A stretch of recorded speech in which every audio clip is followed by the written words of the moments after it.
Welcome back to the Union Street Podcast. Thank you for listening. Thank you for watching here on YouTube. Hope you've had a good one. We're talking creator economy. Big event happened this past weekend, the Super Bowl. It was Super Bowl Sunday. I want to break down some of the trends in advertising that I saw and how the creator economy was prevalent and well represented during the Super Bowl. Thank you. Like this video, subscribe to this channel. The Union Street Podcast. We have a new podcast every Friday, noon Central Standard. Hit that like, subscribe. Let's get into the podcast. Some of you might be asking, well, what is this creator economy? The creator economy is defined as the class of businesses built by over 50 million independent content creators, curators, community builders, including social media influencers, bloggers, celebrities, videographers, and more.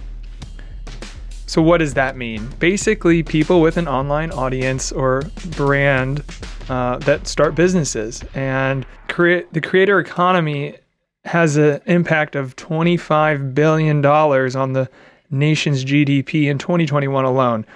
So that's a massive amount of an industry, up-and-coming industry.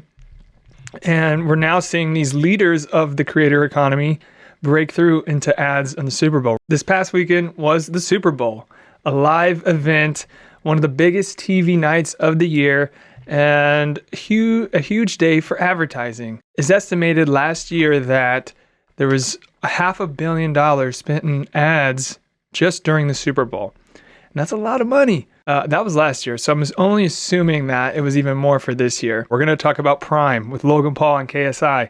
It became the first creator-led brand to appear in a Super Bowl commercial. You can see here Colin Samir. They have a great podcast about the creator economy, and here they are tweeting about it, about being the Prime Hydration being the first creator-led brand to run a Super Bowl commercial. We're talking Pizza Hut. Pizza Hut made the world's largest pizza by teaming up with a YouTube star, Eric, to make the Guinness World Record large pizza. And they did this by having him create a YouTube video about it. And they included some of that footage in their Super Bowl ad. So they had multiple channels and distribution points for this content of them making this giant pizza. So that is another creator-led branding advertising that made its way to the Super Bowl. And Rihanna, the halftime performance. So Rihanna is also a celebrity influencer type who owns her own businesses and her makeup line. Well, if you were watching, she also performed at halftime this year, the Super Bowl. Super awesome performance. Love the levitation, the different levels of platforms. She crushed it. But also there was a moment during her performance where she took out a makeup pad, her company's makeup pad that she owns, and put some makeup on her face to get that product placement in there with a creator-led business. That's her business. So she was not only performing, but also promoting her creator-led business product. Super cool. Way to go, Rihanna. These guys are crushing it. They're creating the way for, what is the state of the art of advertising and creation. It's awesome. I love this creator economy. Another creator economy person that you probably know maybe is Mr. Beast. He was featured in a commercial. Now, he wasn't promoting a product. He was mostly just making a cameo. But still, that recognition of Mr. Beast in the video is just showing how traditional media is trying to bring in these superstars from the social media side, bring them into their traditional advertising and how that intersects. I think the creator economy is only going to have more and more prevalence in all of advertising, live sports, and we're really seeing the first big breakthroughs for the creator economy just this year. And wow, it just shows that these people have numbers behind them and they can sell products, and they've made it to that echelon. So really, really cool. So why is it a good thing that these brands are now incorporating these YouTube stars? Well, they want to reach a new demographic. Kids don't really watch as much TV as their parents or my generation. And where are they? They're on YouTube. They know these people, they know their brands. It's a way for these big corporations, traditional media, to bring younger eyes, younger audiences into the fold and get them aware and get them into their buying patterns for life. These corporations want people to be a customer for life, and that can start at a very young age. So these guys, the leaders and the stars from the YouTube space, are really the next superstars in business.